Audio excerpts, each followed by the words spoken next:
Hello, this is Raphael from Tipco Jaspersoft here. I want to show you a little bit about the report bursting capabilities to Jaspersoft ETL tool. So this is Jaspersoft ETL, latest version at the time of this recording, version big data.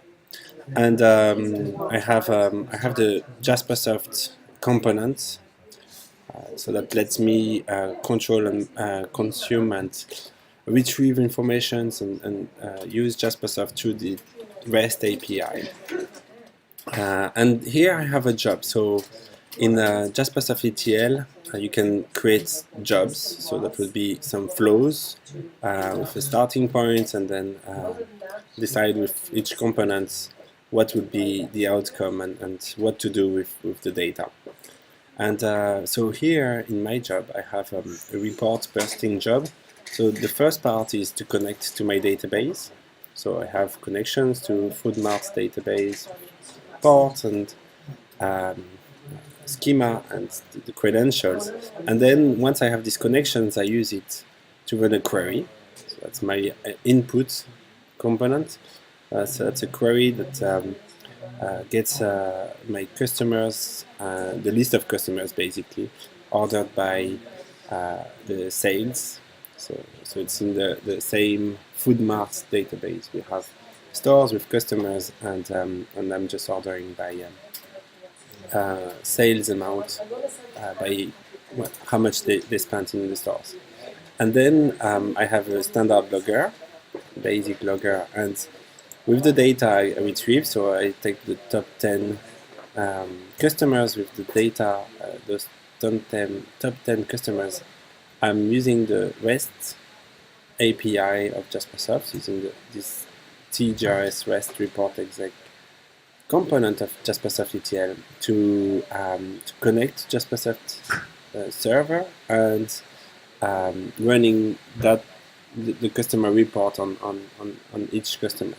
So this is the report bursting part. Here I'm taking each customer I retrieve from my database, and for each of them I'm running a report.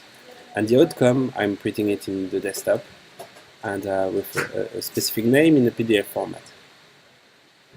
Alright, so that's my job. Now let's run it. And before I press the play button, we'll look just a little preview, because this can be quick. So we'll look at the connections being made, and then each row being, so all the query being executed and the rows being returned. And then for each row, we'll see the rows one by one pass to the logs and to the Jasper components where they are processed and running a report. And then as it runs, we'll see each report for each customer being printed in the desktop. Alright, so let's start.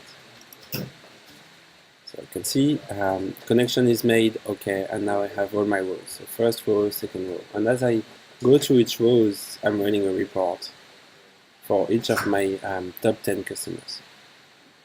Alright, that's done. So it was quite quick, 11 seconds. Now I have those 10 PDF documents for my 10 customers.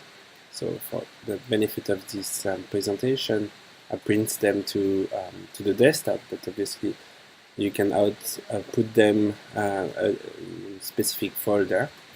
And just before we go further with what do we do with those reports, I'm going to open those reports. So if I open all of those in Acrobat Reader, I can see each report. So this one is for Donna, James, Linda, and I can see specifically information for each of them. So those reports were specifically built for each of my customers. Mary Francis. So that's my top customer, the highest bar in the average sales. Alright, so that's my reports. Now, report bursting usually involves the sending those reports by email.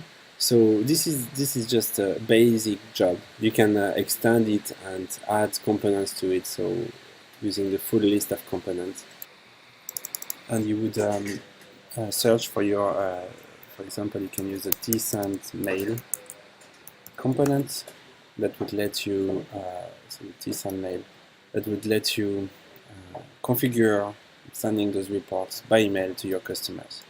So a little preview of these components, as you would expect.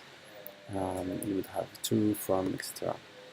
And send those reports to each of the customers, probably with a customized email, obviously, and subject and email bodies. This is HTML, so you can pass a specific body to the email as well, and attach the files, the files that you generated previous steps.